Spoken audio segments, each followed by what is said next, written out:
कपाळ लिखन कि करिब आन जहा भाग्ୟରେ थाए ताहा कण केबे बदली पारे। दैपुर कि खेल स्वामी आकरे चालीगला स्त्रीर जीवन केते जे स्वप्न देखिथिबे एही दंपतींकर स्वप्न स्वप्न रे ही रहीगला। स्वप्न आउ पूरा हेबनी। तांको सहित एभली एक मर्मन्तुत सड़क दुर्घटना घटिब बोली किए जानिथिला।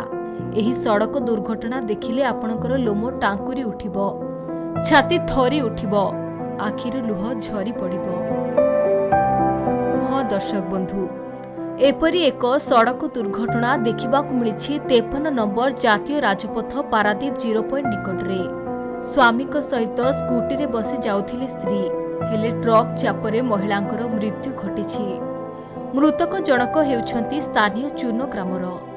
गतकाली रात्रि समय रे पारादीपगढ़ चून ग्रामर प्रभात साहू निज पत्नी शीला साहू सहित एक स्कूटी रे पारादीप आसुथिले।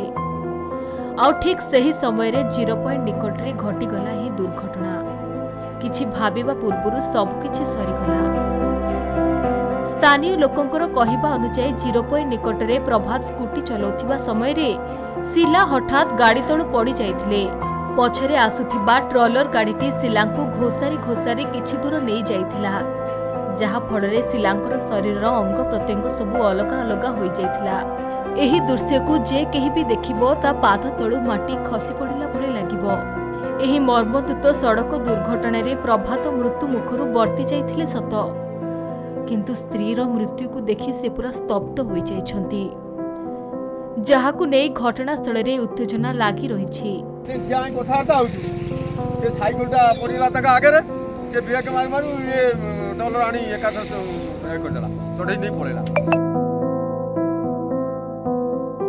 पारादीपरु संजय सेनापति को रिपोर्ट, खबर ओडिशा।